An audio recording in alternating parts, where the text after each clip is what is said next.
Thank you for tuning in. All right, it is just about 11 o'clock, the time I said I would get started. So I'm going to go ahead and start the introduction now and try to get started right away for everybody. So before we get started, I would like to take this opportunity to thank my supporters on Patreon who made this possible. So I've set up a Patreon page for people to pledge monthly support. And any month that I hit $50 of support on Patreon, I'm going to hold one of these live question and answer sessions. And at higher support levels, I might even make these weekly instead of monthly. So I want to say special thanks to Alessia, to Jay, and to Chris, who are the highest level supporters, the Daimyo level supporters that contribute $10 US per month. You guys are amazing. Your support is really what made this possible. For anyone else, you can support the TranSenz blog, the website, for as little as $1 a month on Patreon at patreon.com/TranSenz. But I completely understand not everyone can support. That's totally fine. I try to put out everything I can for free. And I'm always on the blog answering questions in the comments section each day. So if you have any questions individually you want answered, please post them there, and I'd be happy to answer those. If you want to be notified whenever I have any new articles or updates for the blog, or when I'm doing additional live sessions like this, please subscribe to my mailing list if you haven't done so already. So there's a link in the description below the video today where you can just click and sign up. And I'll also send you a sample version of the MEXT Scholarship application form filled in, so you can see kind of my guidelines on how to fill that in. There's also a sign-up link at the bottom of each of the articles on my website at mext.transenzjapan.com. All right, so before today's session, I asked my Patreon supporters and my mailing list subscribers to submit questions in advance. So what I'm going to do is I'll start with some of those questions, and then I'm going to open up for live questions. I probably won't be able to get through all of the questions that I got in advance or all of the live questions, but I'll try to cover as many as I can. For the questions I got in advance, there were a wide variety of questions, but I'm going to focus on two different topics, which the first one is what you can do to increase your chances for success. And the second topic I'm going to cover is the results of the recent embassy recommended MEXT Scholarship primary screening, and what to do next, whether you were successful or not. So if you ask a question and it doesn't fall under those categories, or if you ask a question in the live chat and I can't get to it, please, first post your questions in the live chat. I'll get to those in the second half of the session today. And then if I can't cover something, please post it in one of the comment sections in the blog, and I'll answer it there as soon as I can. All right, so I should also mention that for the questions I received in advance, oftentimes I receive very similar questions from multiple people. So I've kind of combined and reworded them in some cases. So if it doesn't sound exactly like how you asked it, that's the reason why. All right, I'm going to go ahead and get started. So first of all, on the subject of what you can do to improve your chances. Several people in general just asked, hey, what can I do to improve my chances of being selected? So I have an article on my blog about how to maximize the chances to win the MEXT Scholarship. And that's also the subject of the final chapter of how to apply for the MEXT Scholarship. So I go into a lot more detail in the article, in the chapter, in the book, but I'll try to summarize here. So I think one of the most important things you need to have to be successful in this application is you need to have a strong application theme. And by application theme, I mean there's some significant problem in society that you want to work to solve. So one example could be, you want to work towards world peace, or maybe you want to contribute to healthy aging. These are huge problems. And of course, you can't tackle that in a 2-year master's or a 3-year PhD. But what you can do is research a specific problem that's going to contribute to that. So you identify a theme or an issue you want to contribute to, and then a research problem or a research question that is going to help contribute to that theme. So, for example, in the case of world peace, okay, that's a little bit difficult to research, but maybe you can explore a political theory or a specific incident in international relations that could be an example or explanatory way to help people understand how better to relate to one another. Or perhaps you could look at how to conserve or better, more efficiently exploit a particular resource that's in competition so that we can reduce the competition between nations and reduce the potential for conflict. So those are some specific questions you might be able to look at that would contribute to the larger issue of world peace. And then within that, I recommend that you come up with a really specific research problem. So you're going to need something specific you want to research, and then you're going to define exactly what steps you're going to use to research that and analyze it so that you can answer your research question. So you want to have the strong global impact, a very clearly defined research question that's going to contribute to that, and then a research proposal that shows exactly how you're going to answer that question. So that is kind of my theme for how to really increase your chances, primarily through the field of study and research program plan. So somewhat related to that question, someone asked me, what is the benefit to the Japanese government for offering this scholarship? And I think understanding that is very important to understanding how to maximize your chances as well, because this isn't just about you.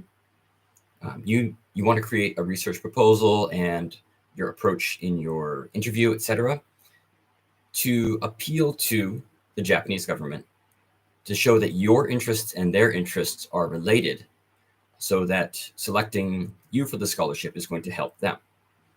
So what does the Japanese government want out of this? Well, the Japanese government essentially wants to attract future leaders from around the world to Japan and build a connection with them, or a sense of gratitude, a sense of connection, a sense of appreciation for Japan in these future leaders, so that you go back to your home countries or sometimes stay in Japan, work for an international cause. But within that context, you continue to develop in your field, advance in your field, but you have this positive relationship with Japan, so that 10 years from now, 20 years from now, maybe you are a leading professor at a university in your home country, or maybe you're a leader in politics or civil service, a leader in industry, but you've got strong connections to Japan. That is going to benefit Japan in the long term, both in terms of soft power, international relations, and economically. So that is what they're looking to do. They're looking to cultivate future leaders who are going to have a positive feeling towards Japan, and create a bridge between Japan and your home country. So it's not a need-based scholarship. It is a merit-based scholarship. They're looking for the people who can have the most potential impact in the future. Someone also asked, what's the benefit to me personally for running this TranSenz website and doing this sort of thing? Honestly, the benefit to me initially was that I was the person in charge of handling all the scholarship applications at a university in Japan for 3 years. And I saw a lot of common mistakes. And I saw a lot of applicants who I think could have done really well, but because of some mistakes they made in their application, they basically killed their chances. And I wanted to be able to help those applicants. But as a university staff member there working on this, I couldn't show preference to one applicant over another. I couldn't give advice. I just had to follow the procedures to accept the applications or not. So once I left that position, I wanted to use the knowledge I had there to help applicants, both to help applicants who were almost there but needed a little bit more to just make it over and be successful. And also on the flip side of the coin, to be honest, I saw applicants who had no chance of ever getting this scholarship. Even if they did some major corrections, it was still pretty hopeless. And these were applicants who maybe spent hundreds, sorry, I'm from the US, so I use dollars, hundreds of dollars on a TOEFL test, or a lot of money on couriering their application documents from their home countries to Japan, because back then it wasn't sent by email. We had to send everything by post.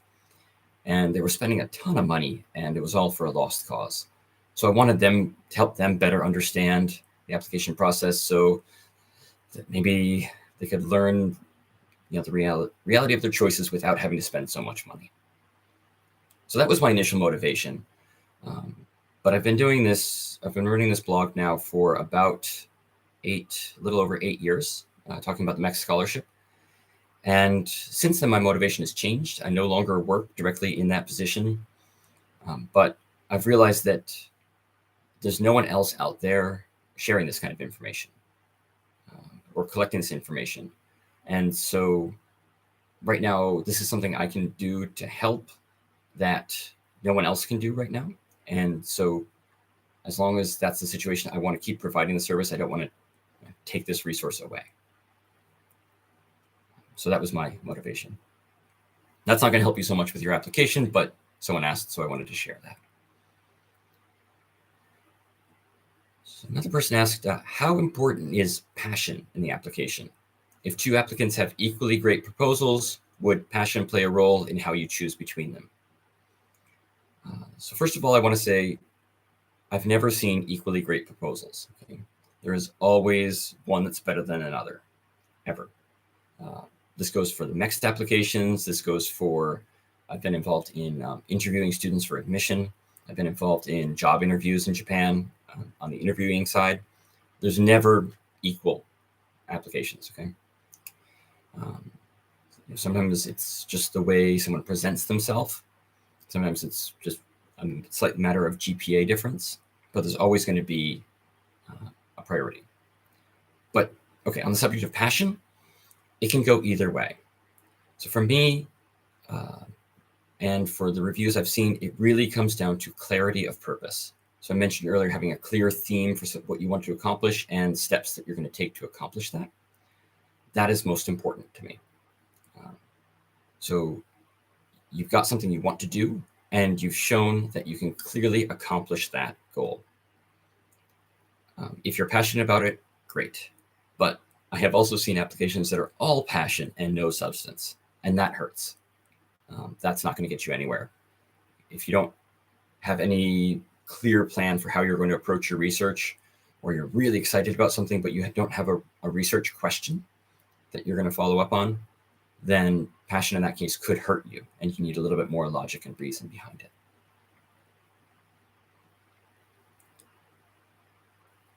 Okay, so I'm going to move on now to talking about the recent Embassy recommended MEXT Scholarship application.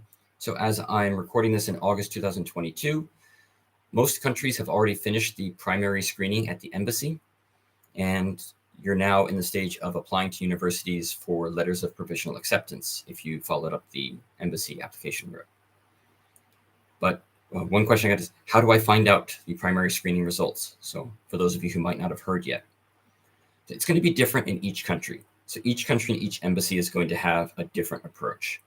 I know that some countries will post the list of applicants on their website, either sometimes with the applicant's full name, which I think is a gross violation of personal information, but happens. Sometimes with just application numbers. So you're going to have to check with the Japanese embassy in the country you applied to see how they release results. Unfortunately, sometimes they only, if it's the embassies contacting applicants directly, sometimes they only contact successful applicants. So if you're unsuccessful, you might just be sitting there forever waiting for an email. Unfortunately, I've had applicants in the past contact me in December saying, hey, do you know when I'm going to get the results of the primary screening? If you haven't heard by now, you weren't successful. Do make sure that you've checked your spam mailbox. Sometimes the results get filtered as spam, but if you haven't heard by now, definitely contact the embassy and try to find out how they released results and when. Someone asked, when I apply for the letter of provisional acceptance, should I send the universities the template I got from the embassy as is, or should I fill it in first? It's fine to send it blank. They will fill it in. How can I find a university to apply for the letter of provisional acceptance? So I have an article about this on my website, how to find universities and professors that teach in English. And I also have a whole book on the subject. But if you look at the article or the book, I have links to a few different sites that list all the programs in English. And I think the best one is JASO. They list all the degree programs taught in English, so you can search by field of study. And as I mentioned in those articles, you might have to think broadly about your field of study because it might have a different name or categorization in Japan than what you're used to. But I recommend you go through that, identify any of the programs that are taught in English, and then go to the university's websites to follow up. Look for which professors, research labs exist, what courses they teach, and you can follow up from there. Again, there's more detail in the article and book. Kind of related question, what should you do if you cannot find a professor with the same interests as you? I'm going to be blunt here. Keep looking. Because if your topic is worth researching, then there's going to be someone researching it or researching something related. So you might have to rethink how you're describing your research topic. You might have to look at, maybe someone's using the same methodology, but a different specific data focus. That's going to be close enough. But keep looking because, again, if the research is worth pursuing, then I think it's almost impossible that there's nobody pursuing similar research in Japan.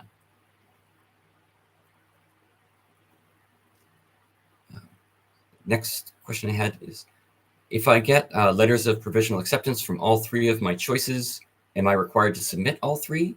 Or is there still a chance I can get rejected if I only submit one? If I only submit one letter of acceptance, is it guaranteed I'll end up there? Okay, so first of all, you can only contact 2 universities to apply for LOAs, not 3. So I know you can put 3 in the placement preference form, but you can only contact 2 of them. So please only contact 2. You are required to submit all of the letters of provisional acceptance that you receive now. So please keep that in mind. In the past, that wasn't in the list of requirements. So sometimes applicants would apply to several. Also in the past, there was no limit to the number of universities you could apply to. So you might see old advice saying apply to lots and then only submit the letter of acceptance from the university that you really want to go to. That is old advice. So you are required now to submit all of them. And it's not guaranteed that even if you get a letter of acceptance that you'll be accepted in the secondary screening. It almost never happens that applicants get rejected in the secondary screening, but there's always that chance. So, okay, what happens if you don't submit all of the letters of acceptance that you receive? Look, there's a good chance MEXT will never find out. Okay, there's a good chance they're not going to find out. They're not going to punish you. But if they did find out, then your application could be disqualified because you didn't follow the instructions. But I'm going to give you kind of my basic guidance here.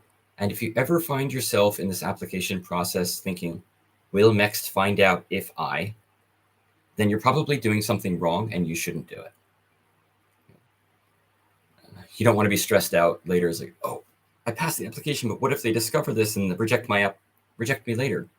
You never want to put yourself in that situation. So in general, just try to avoid any situation where you're afraid of being found out. Okay.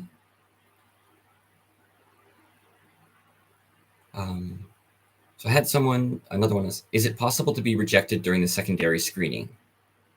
And if so, why? Technically, yes, it is possible, but it's very rare. The only time I'm aware of this happening in any sort of significant numbers was 2019, 2020. And in that year, MEXT cut the number of slots that each country could nominate for the embassy-recommended primary and embassy-recommended MEXT Scholarship after the application process started.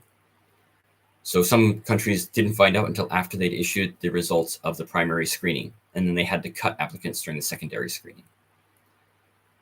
And I think that happened that year. That was the year Japan made tertiary education, so they made college free for low-income families in Japan. And so that had a huge impact on MEXT's budget, and they had to make some revisions. So they cut the number of slots dramatically that year, and those cuts have stayed. So it's not like the numbers rebounded in the future. So it's already at a low number. I don't think it's going to be cut any further in the future. So I don't think that's really a problem.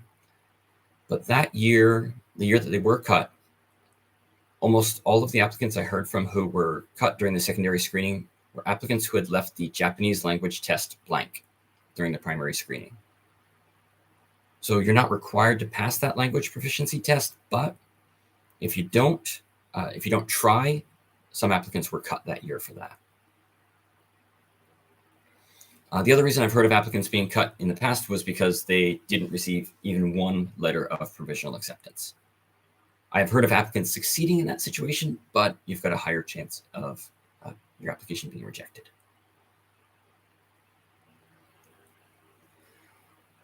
Okay, so another question here for applicants who weren't successful during the primary screening.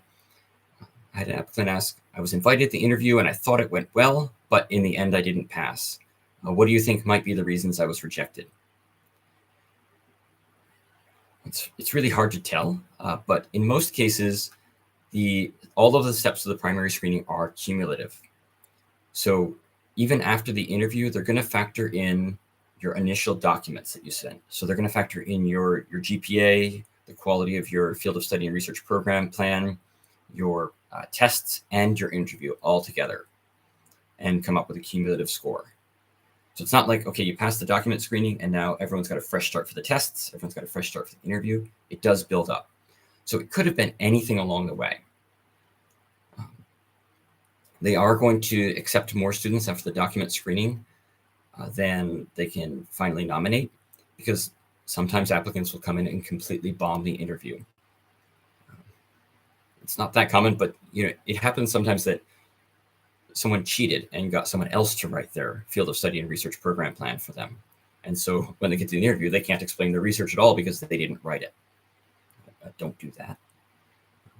Or an applicant comes off well in writing, but does really poorly for other reasons, or completely fails the language test. So even if, say, after the document screening, you weren't quite in the top, you could move up based on a really strong interview or someone at the top having a really weak one. So it could be anything. It could be the documents, it could be the test, it could be the interview, or it could just be, like I said, this year, it was super competitive. So applicants who probably would have succeeded in other years didn't succeed this year just because over the past couple of years, people weren't able to travel in person. So a lot of applicants deferred their applications and they had a much higher number this year. I have seen feedback from people in several countries that it was much, much more competitive, or significantly higher number of applicants than in past years. So I do recommend that you try again. If you can, please try again. However, if you made it as far as the interview, they clearly saw some potential in your research. And so the focus at that point is probably on your research and its impact. So if you can strengthen those areas, I think that's going to help you in the future. Similar question. So most people don't actually get any feedback for why they didn't pass. But one applicant wrote in and said they applied and they failed the primary screening. And the feedback they got was that they lacked maturity. So what does that mean? So I'm guessing that they're not saying you were immature, as in you were rude or your behavior was inappropriate or anything like that. I think this is probably a translation of the Japanese term mijuku, which could also be translated as being unripe, not fully developed. So not mature in that sense, which means that probably your research plan needed a little bit more development, or your interview presence needed a little bit more development. I think that's what they're getting at with that comment. So it's not a personal comment about you. So if I failed to get the MEXT Scholarship, how can I gain direct admission to a university? For that, each university is going to have their own application process. So you just need to go to their website and look for their admissions process in English to see what how they accept applicants.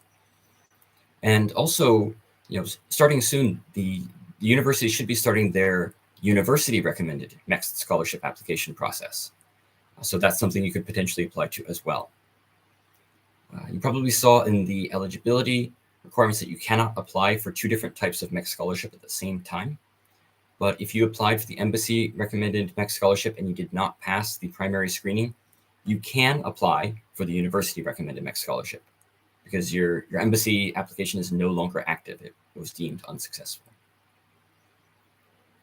Typically, the university recommended MEXT Scholarship is a little bit more competitive, but I've also seen situations where applicants who didn't pass the embassy did pass the university. And I think it's because sometimes they're looking for different things. So if you apply to the university, you're being evaluated only by academic experts. Whereas if you apply through the embassy, you're being evaluated by bureaucrats. And sometimes your home country government could have a say in who's selected or what fields of study get priority treatment. So sometimes it could be easier for you to apply through the university. And again, each university is going to have their own process for that, so you need to check their website for that information. I do have an article about the university recommended MEXT Scholarship application process in general, and I'll be updating that as soon as MEXT releases their guidelines for next year. So another applicant, if I didn't pass the primary screening, can I apply again next year with the same research plan? Yes, you can, but I recommend that you try to improve it somehow. So your field of study and research program plan, which is your research proposal, that is the one part of your application that is under your control. That is where you can make the most difference. So if you submit the same plan next year, okay, it was more competitive this year, so maybe you have a better chance, but you can probably anticipate a similar result. So try to improve it. Try to make it a little bit more clear. Maybe do some more research on your own in the meantime and see if you can refine it a little bit, add some more sources. See if you can get someone to look at your research proposal from this year and offer any advice. I offer that some coaching review services where I will look at your field of study and research program plan and offer some notes and advice for improvements. That comes with a fee. Just to give you an idea, usually for a 2-page research proposal, I'm going to be sending you back 5 to 8 pages of notes on how to improve it. But you can also try to consult with, for example, your academic advisor or professor you trust from your home country or your previous university. They might be able to work with you for free to look through that. So that's also a resource you can use. Do try to find someone who will give you blunt, honest feedback, not someone who's going to be like, yeah, good job. You want someone who can tell you how to improve it. Similar, related question, I guess. What is the limit of times you can apply for the MEXT Scholarship? There is no limit, but like I mentioned before, just resubmitting the same application probably won't help. I've known applicants who succeeded on the 2nd or 3rd try applying. So it's not like not succeeding once is going to hurt your chances in the future. If you take this opportunity to improve your application and use what you've learned to have a stronger application next time, then that could improve your chances. Obviously, there is an age limit, but until you reach that limit, you can keep applying. However, if you find that you can't make any improvements to your application, then maybe you want to try a different route. And one last question for the ones I received in advance, and then I see some of you have already started asking questions in the live chat. I'll move over to that in a moment. So, applicants, if you apply and you're not successful, how does that affect your next year's application, and what changes should you make? Because that's similar to what I just answered. I guess I got my questions out of order. But again, please try to improve the field of study and research program plan. That is the most important part of your application that is under your control. So Earlier in the session, I described what you can do to increase your chances. Focus on a theme, a significant impact that you can make to benefit society, benefit Japan, your home country, or the relationship between the two, and have a research question that's clearly related to that, and a clearly defined research question problem, and methods that will clearly answer that research question. I have never seen a field of study and research program plan that could not be improved. I've been working with applicants for 8 years. I've coached dozens, maybe hundreds of applicants, one-on-one. I've never seen one that couldn't be improved. So there's always room for improvement there. It could be in the content. It could be in how you explain yourself and how easy it is to understand. But there's always room for improvement. So please try to improve it and try again in the future. Okay. I mean, there were a lot more questions I got in advance, and if we run out of questions in live chat, I'll move back to those. But in the meantime, I want to thank all of you who came in person, participating in person, and answer some of your questions from the chat. So let me just scroll through here and try to get some of them as they came in. Okay. So Choi asked, what is the process of selection after the interview conducted by the embassy? Haven't received any message yet. So the interview is the last part of the embassy recommended application process that you are participating in. So after that, the embassy officials are going to look at all the applicants, decide who is successful, and contact them. If you haven't heard by now, I would certainly recommend you contact the embassy to see if the results are out, because you only have another couple of weeks to submit your application to universities to ask for letters of provisional acceptance. So they should have given you the results by now. So please contact them. And also please check your spam email box. Sometimes the result might be there.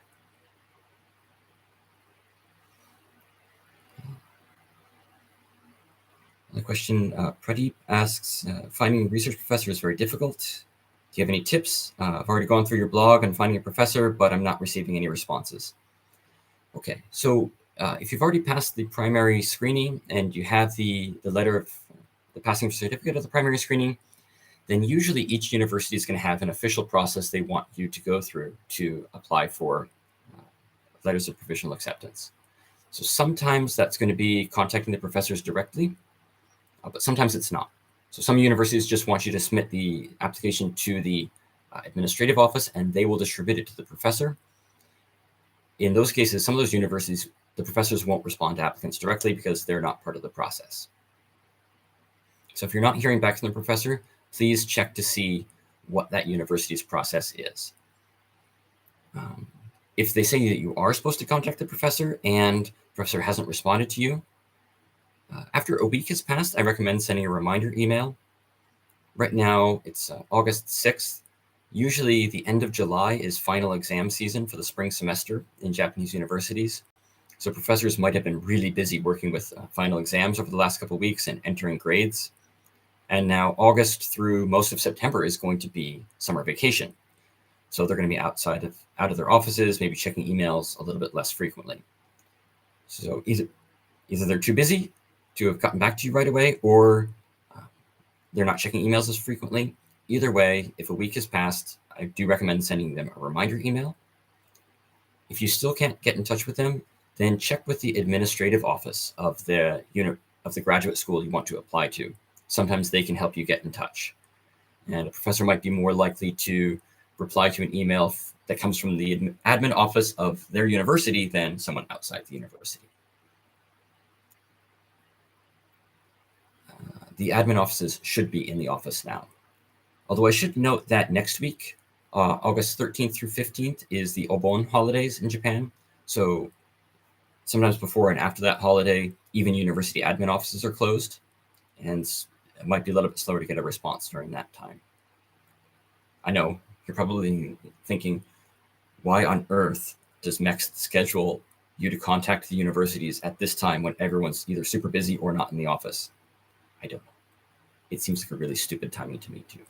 but it's what we all have to deal with.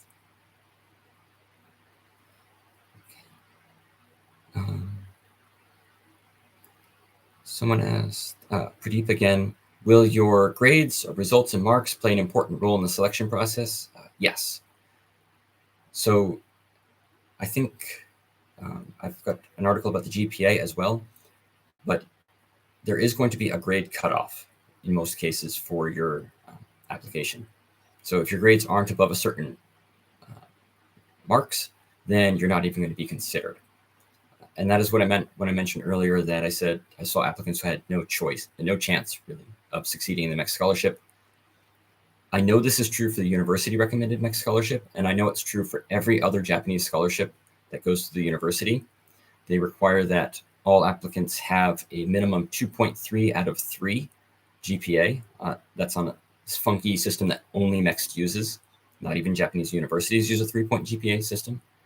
So you have to convert your grades to that system and make sure they're above a 2.3. Even if they're above that, higher marks, higher grades are generally going to give you an advantage. Even it's going to be considered in conjunction with your research program plan or your research proposal, but higher grades is certainly going to help.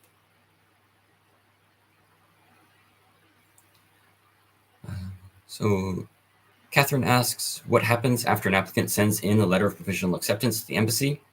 Okay. After that point, really, you just sit around and wait for the results. The embassy will forward your application and your letters of provisional acceptance to MEXT. MEXT will do the secondary screening. And the secondary screening, usually it's not competitive. It's really a double check to make sure the embassy did all their work right. And some of the things that MEXT is looking for that maybe the embassy can't look for is things like, have you ever been deported from Japan or accused of a crime or arrested for a crime in Japan? If you've got a criminal record in Japan or a record of deportation, you're probably not going to be selected. They'll look to see if your name might be on an international terrorist list. I know that's not likely, but I actually had an applicant at the university I worked for who had the exact same name as an internationally wanted terrorist. So for a while, his visa was blocked because they wanted to make sure he wasn't the terrorist. And so MEXT might be looking for that. They're also going to be double checking to make sure your research doesn't conflict with their policy to avoid weapons-related research.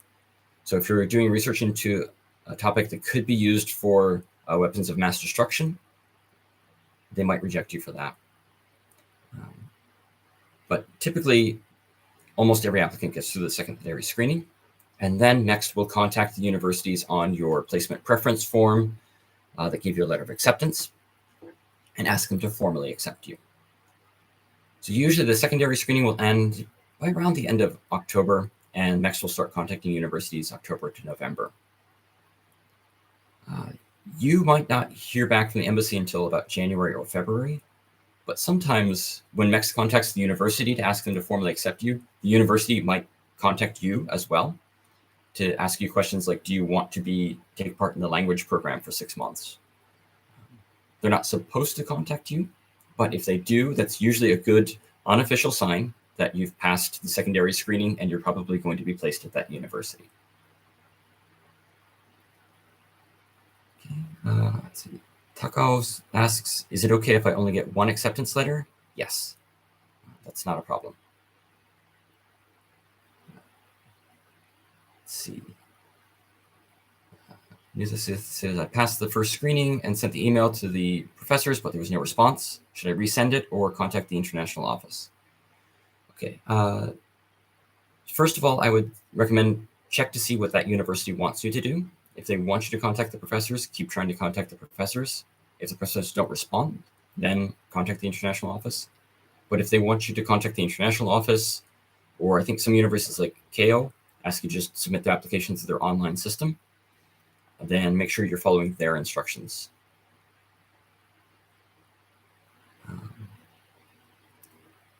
Miyu asks, is there a certain stage in the primary screening that weighs more than the others?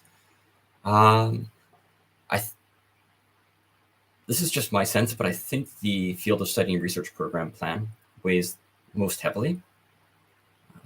The other, the GPA might be used as kind of a pass-fail and a rack and stack, but I do think that field of the research proposal is most important, and the interview stage really seeks to confirm your research proposal or clarify it.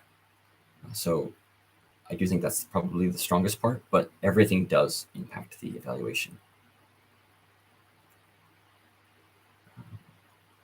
So Sumaya asks, so for the research topic, should we use Japan in the topic? Great question. You don't have to. You don't have to focus your research on Japan, but do keep in mind that you cannot do extended field research outside of Japan. You cannot be outside of Japan for more than a month consecutively during the course of your MEXT scholarship. So if you're going to do field research, it should be within Japan. But the research topic doesn't necessarily have to be about Japan. It can be about a common topic that affects Japan and your home country. So it could be, for example, completely related to your home country, but in that case, you would have to explain why it's better to do that research in Japan. Maybe Japan has better resources for that research or institutional knowledge that you can use. So Chris asks, so far I've only contacted my first choice university about the letter of acceptance. I'm really set on this school. Is it okay to wait for the results before deciding to contact the second or not? Yes, but I think it's August 19th is the deadline this year to apply for letter of provisional acceptance. So if you wait later than that, then you cannot contact any other universities. August 19th, that's the deadline for you to contact universities, but it could take them significantly longer to reply to you. MEXT says, please try to get the responses back within a month, but over the summer vacation, that can be difficult. I'll give you one example from my experience. My university that I used to handle these applications for, they required that all letters of acceptance be approved at a faculty committee meeting, but there were no faculty committee meetings during summer vacation. So if you got your application in by the end of July, you could get into that last faculty meeting in July during the spring semester, and you might get your results a week later. But if you submitted it in early August, the next faculty meeting might not be until the end of September, so you wouldn't get the results until October.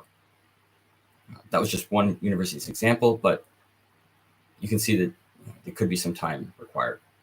So if you're coming up to that deadline to apply to universities for a letter of acceptance, and you haven't heard back from your first choice, then you have to consider whether or not you want to apply to that second one.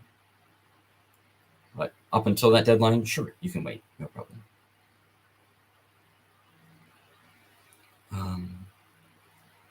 So Kwong asks, I passed the first screening, but I don't have my transcript until December. Do you think that will affect the secondary screening?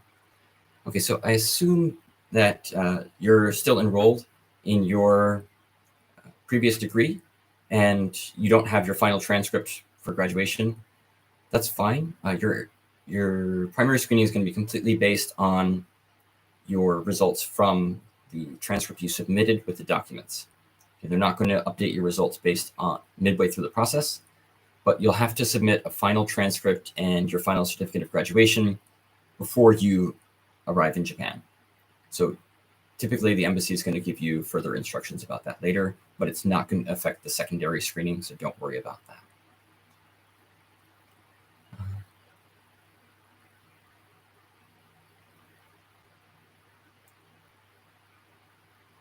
Okay, Viet asks, can I pursue my master's program in another graduate school aside from the graduate school for the research topic? Okay, so I assume you're initially applying as a non-degree research student, and then you want to know if you can change universities when you extend your scholarship from research student to master's degree student. Typically, MEXT expects that you will continue with your master's program at the same university where you start as a research student. It is possible to change universities, but usually there has to be some sort of extenuating circumstances. Like, for example, the professor that accepted you retired or moved universities and cannot supervise you anymore. If there's a reason like that why you need to shift universities, or then it is possible to change. I have known applicants who changed universities between being research student and master's student, but in general, they expect you to continue at the same university.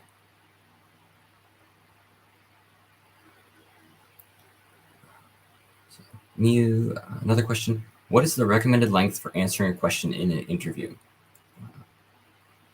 Great question. But I'm going to give you the Japanese answer here, which is it depends. It's the answer to everything. Make sure you answer the question thoroughly, but also try to take advantage of any interview question you get asked to refer back to your theme, to refer to what makes your research special and unique and why you are the best candidate.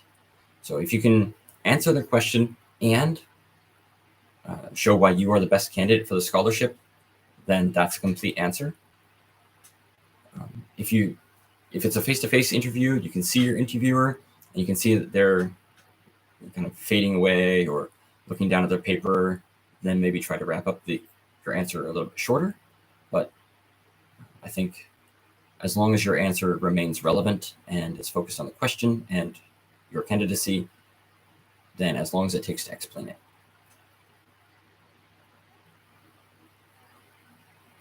Okay. Catherine asks, sorry, before I get to that music. So how long would you say is too long? 3 minutes? Yeah, 3 minutes is probably a good maximum length. I think it depends on the country, but typically each interview is about 15 minutes. So you want to make sure that they have time to ask all of the questions they want to ask. And so, yeah, try not to make any single answer too long. So, Catherine, how difficult is it to change from a research student to master's student at the same university? Okay, typically it's pretty easy. So typically if the university accepts you as a research student, they are provisionally considering that they're going to accept you as a degree-seeking student too. It depends on the university, and it also depends on your academic background. If you get there and they figure that you're really not that academically prepared, then it might be harder. But most of the time, you're going to be able to get in. It's not going to be a problem unless you have a really bad relationship with your academic advisor, or you come in and you're just not prepared at all, or not showing up to do your research, or not showing up to participate in your classes. Some universities, the entrance exam. So Japan always refers to entrance exam to get into the degree program, but that doesn't necessarily mean it's going to be an exam in all cases, like a sit-down written test or an interview test. Sometimes the entrance exam just consists of submitting the application documents, and it's really just a rubber stamp, yep, you're in. But sometimes there are going to be an exam with questions, and if you struggle with that, then you might not be able to extend. I have heard of some applicants. So you have a maximum of 2 years you can spend as a research student if you arrive in April, or a maximum of 3 semesters if you arrive in the fall.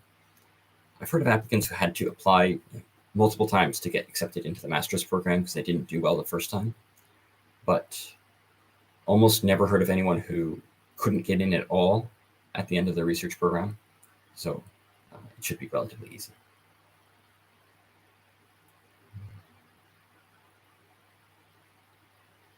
Okay, see, both Barsha and Jampa asked the same question right in a row, which what are some mistakes that MEXT scholars make during their first and second screening, and how to avoid those?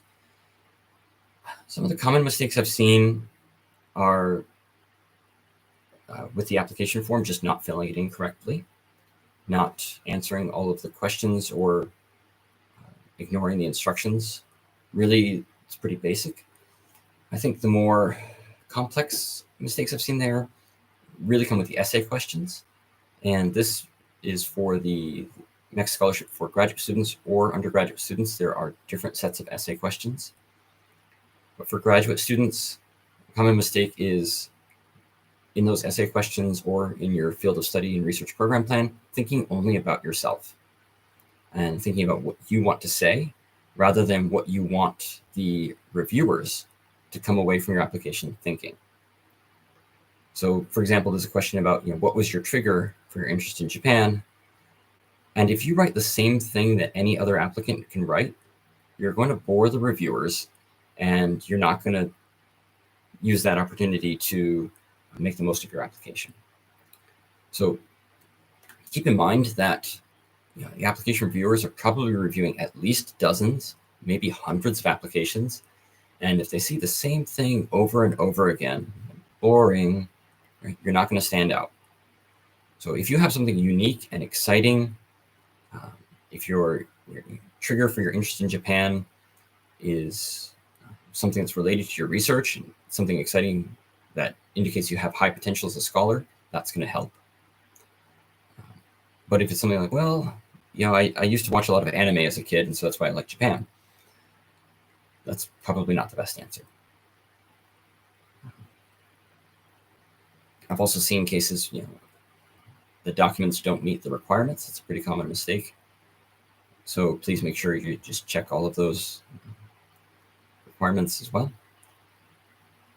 I guess those are some of the biggest ones. Really not thinking about the reviewer's perspective, not thinking about the impact you want to have on them and how you want them to see your application, and then just careless mistakes with the not following the instructions.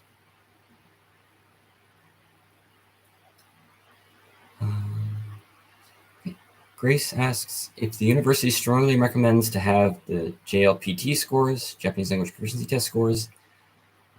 Do we have a chance to get, and you don't have them, do we have a chance to still get a letter of provisional acceptance? If the university is strongly recommending it, then probably you should consider it mandatory, especially if you're applying for a program taught in Japanese. The university is going to want to see some sort of objective proof of your Japanese language ability, at least at the JLPT level N2 or higher. So you should certainly have Japanese language proficiency test scores if you're applying for a program taught in Japanese. I know that during the primary screening, you do take a language proficiency test at the embassy, but universities don't know that test. They don't see the results of that test. They don't know how it relates, how your performance on that test relates to JLPT. So they can't really use that as reference. So, for example, at the university I worked at, if a student applied for a program taught in Japanese, but they didn't have JLPT scores, there was no chance we would accept them. No chance we would give them a letter of acceptance.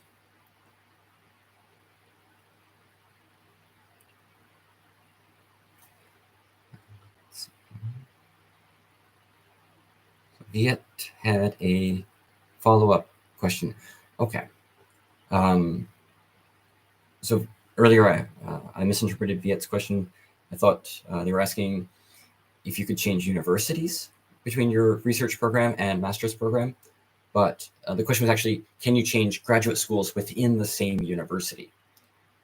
So for example, you might be a research student in the Graduate School of Economics, but you go on to be a master's degree student in the Graduate School of Business, since that's just an example that's somewhat closely related. Yes, that's possible. You'd have to change advisors in that situation, so your advisor would have to be on board with it. But I know of some graduate schools where that's actually the only way to get in. So I think it was University of Tokyo. There was one graduate school there that did not accept research students, only degree-seeking students. So if you wanted to start as a research student, you had to start in a different graduate school and then move on to degree student in that school. So sometimes that's not just possible, but it's mandatory. But in that case, you should really be upfront with your advisor in your research program, as your advisor as a research degree student, that is your plan, and make sure that they understand that and they're okay with that.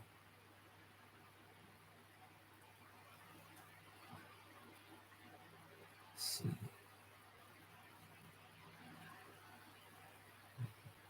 Muse-san, another question about the interview.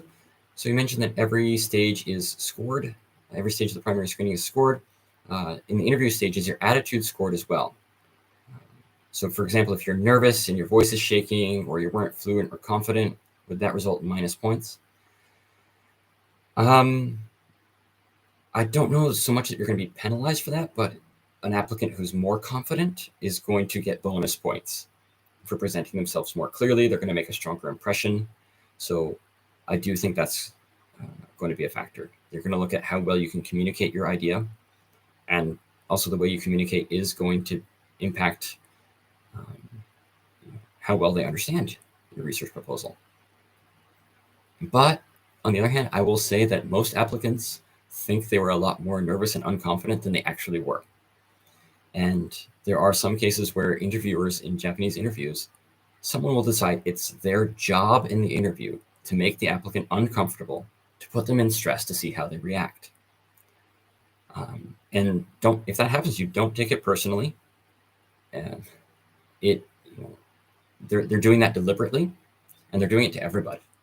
So please be aware of that. It's not just you. And again, please don't. A lot of applicants will come and say, "Oh, I did horribly. I was so stressed," and then they find out they were successful later.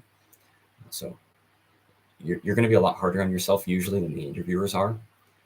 They're going to see a lot of other applicants who are probably just as nervous, and so it's more relative than it is an absolute score. But yes, I think your impression, your professionalism, certainly be taken into consideration. I do mention in my article about the preparing for the interview that you should go into an interview as if it's a job interview. So wearing a suit, sitting stiffly, sitting kind of at attention, being very formal, being very polite. That is going to make a difference.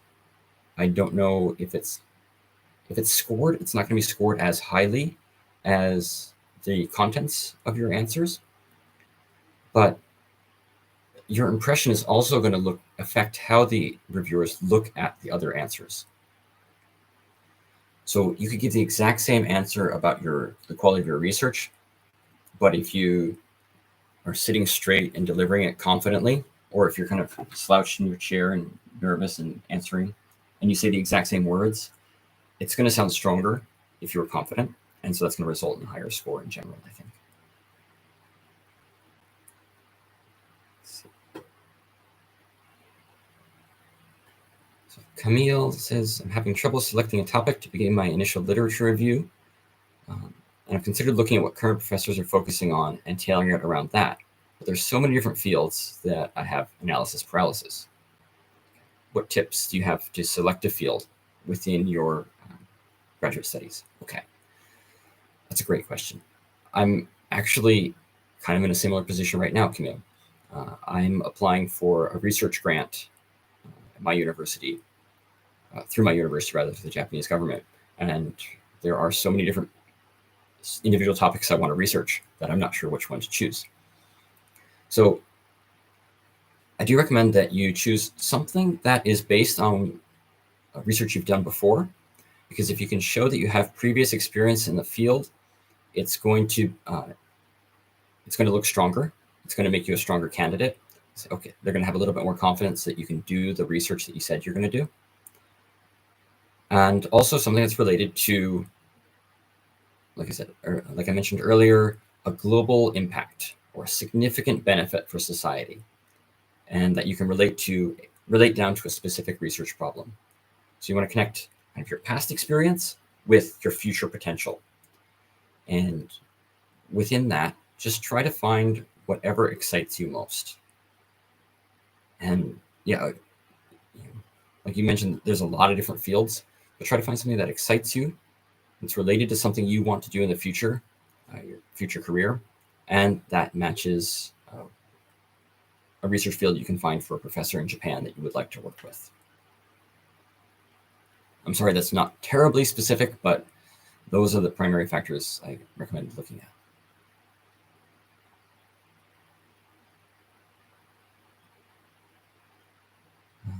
We are running low on time, but let's see. Okay, Sumaya, I think we have, okay, I'll just wrap up with one or two questions here. Sumaya asked, in my books, I mentioned that your field of study should be related to what you have studied in the past, but how closely does it have to be? Could you explain this? And specific example is somebody applied for environmental science, but the past field of study was hospitality and tourism management. Okay, so essentially this sort of relates to what I was saying in response to Camille's question, but you want to show that you have some research experience in the field, so that the embassy and the university is confident that you're going to be able to do master's level research in that field. So you're familiar with the methodologies, or you're familiar with the state of the field, so that you're not starting from scratch. Basically, they don't want to accept you into a master's program if you have zero background in that field.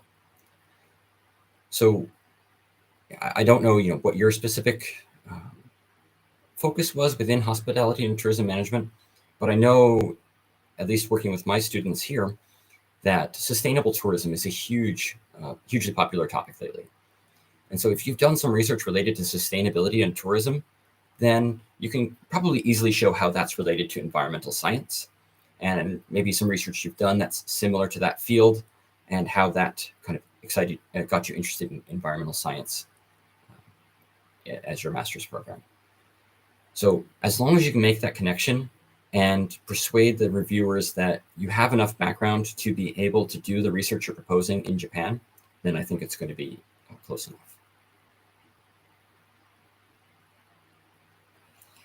And okay, it is noon, so I'm going to bring this to a close. But Miu asked one perfect question to end with, which is, where can I access the recording for the live stream afterwards? So my understanding is this is, as soon as I finish the stream, it's going to stay posted on YouTube as a video that you can go back and watch later. But I'm also going to take that video and cross-post it to my blog, and I'm going to try to put up a transcript as well. I've been doing a voice recording of this as I've been answering the questions, so hopefully I'll be able to put a text transcript together.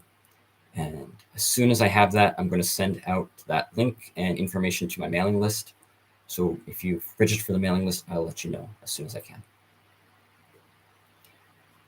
All right, well, thank you so much to everybody who attended live today. I'm sorry I didn't get to every question that was asked, either in advance or live, but I hope you found this session useful. If you asked a question and I didn't get to it, please go to the blog at mext.transenzjapan.com. Find the article I've posted there that is most similar to your question. And if you leave your question in the comment section there, I answer every comment that comes in the order it was received. So I'll answer your question there. So thank you again. I hope you all have a wonderful day, and I wish you the best of luck with your application, whether that's a continuing application or one you're going to start in the future. Thank you again.